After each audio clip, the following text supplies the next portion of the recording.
More concerned about Disney's new Snow White remake, mostly because of what the lead actress has been saying to the press. Rachel Zegler has been described as a walking PR disaster for Disney's. We've heard her bag the classic story before, but there's more. There's always more. Let's have a listen.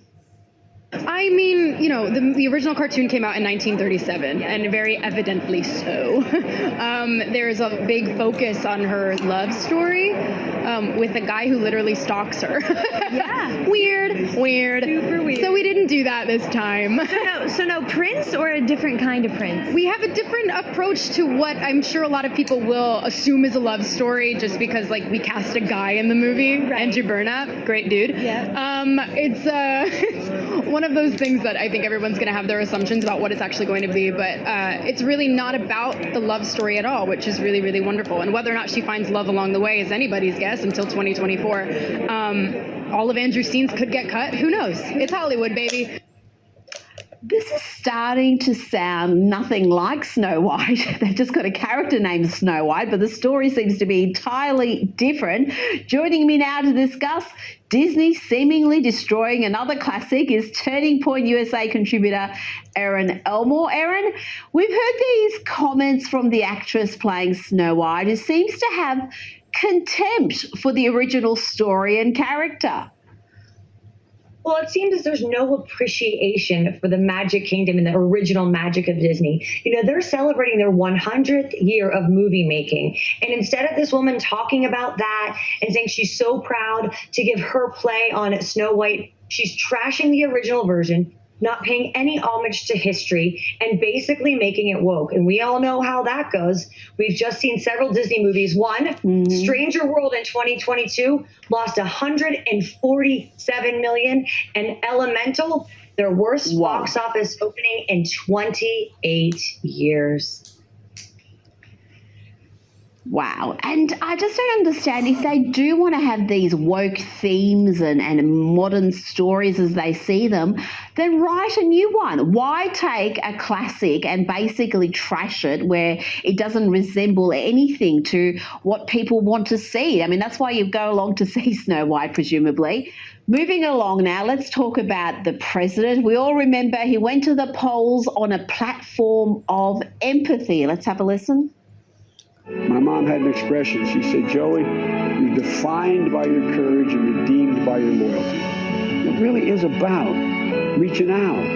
We just have to reach out a little more for people, man.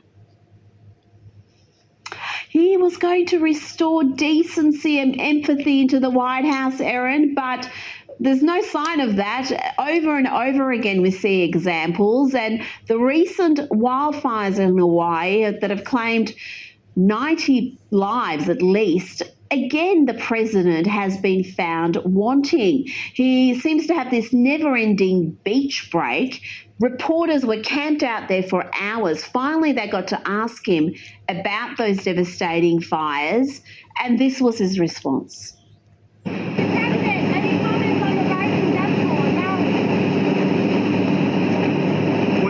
About the Hawaii response, Mr. President? Erin, you would think he would have something to say, some words of comfort, some indication if the feds are going to do anything to that you would expect from a leader at a moment like this, where a state has been utterly devastated. This is not decency. This is not dignity. This is a man that completely has lost touch with reality. He could have said so many things. We are praying for the families and we will get them help right away. But unfortunately, this is what we're seeing with Joe Biden in America.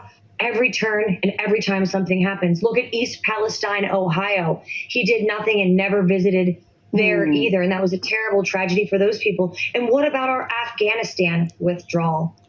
So many Gold Star moms were sitting in Washington, D.C. talking about their young men and women who were lost because of how callously Joe Biden and his administration had handled that withdrawal. Our open border with fentanyl pouring in, he seems not to care and just sits on the beach in Delaware. We have so many problems in this country, whether it's also sex trafficking because of the border and just inflation, and he simply has no words except for no comment. This is not a leader. This is not decency. This is not the air quotes adults are back in the room. This is someone who certainly seems intent on destroying this great nation. He spent about 40% of the presidency on vacation, it seems. I mean, that in itself, at a time of multiple crises, you've just explained some of them, is astonishing. Now, let's have a look at his press secretary commenting on the fires. Senator Horino, who I said the president spoke to just last night, he thanked the president for the immediate support of federal agencies.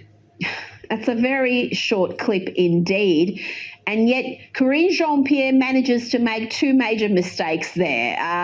Not only did she mispronounce the senator's name, but she also seems to be confused about the gender of the senator. Astonishing. It's a woman. And first of all, places in this country that are run by liberals want to make misgendering a punishable offense, not only criminally, but civilly and with damages. So you know what? She should be very careful. But what else this tells us is this is why you don't hire people simply based upon identity, politics, and virtue signaling. We all know that she was hired because she was a Black lesbian, not because she had these insane credentials or that she was like Kayleigh McEnany, who was a brilliant attorney who showed up for President Trump every single day with a binder full of stats and data. She was given this job to prove a point in an administration that doesn't value merit. We are not a meritocracy in America anymore, but just virtue signaling. And she has just floundered in that role for so long. I am shocked she's still in it. You would think that, after a few months, they'd just make a better call. Now, what's going on with the bookstore Barnes & Noble, Erin? I saw this image. Let's have a look at it of a children's section. This is the children's section. And they've erected this big display table full of books about drag and pride and all sorts of other themes. It seems the left is obsessed with exposing children to very adult concepts, Erin, often very radical concepts. Yeah, I've said this time and time again, and I'll say it here again for my friends in Australia. The days of passive parenting are over. We have to look at every book that our children are reading, both at home and in school. We have to check what is on their phones and on their iPads. We have to literally be a part of their every single day life and every decision that's being made for them at home and at school, because this is the ideology that is being pushed by the left extremely hard to destroy our children, to destroy the nuclear family, to destroy their innocence. And if we aren't paying attention, they're going to slide right in there, and God forbid our kids will get indoctrinated or worse. And Erin, tell me about this women's rights rally in Austin, Texas. That was a great crash by trans activists. Here's one such activist wearing a I Support Black Trans Futures t-shirt who doesn't seem to be too happy. Let's have a look here.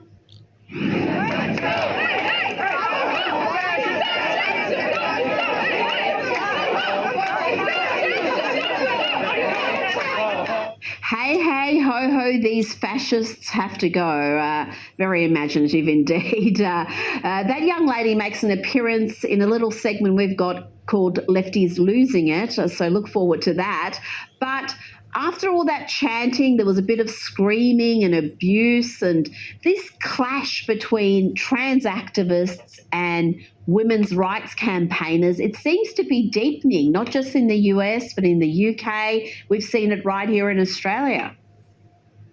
It seems to be getting worse and worse by the day, but I will tell you, this is a Marxist movement. They want to devalue, destroy women, and they want to change our society where we have absolutely no value and no worth. And by the way, as an American who loves the Constitution, I certainly don't believe this is the kind of peaceful protest my forefathers intended. We are allowed to have a difference of opinion. And I believe that women, biological women, should not have to compete in sports with men. Our young girls are losing a chance to win medals, go to the Olympics. And even in corporate America, we have worked so hard to break through the glass ceiling as women. And liberal women, by the way, used to say the future is female. What happened to all of that? Because all this is doing is erasing women from the equation. We are not mothers. We're birthing people. We don't have value. Men can have babies. We don't get a period. We're menstruators. And all of these things are very calculated. Trust me, these protests, these outbursts all over the world now, they are not an accident. This is a Marxist design to destroy our cultures and destroy our families.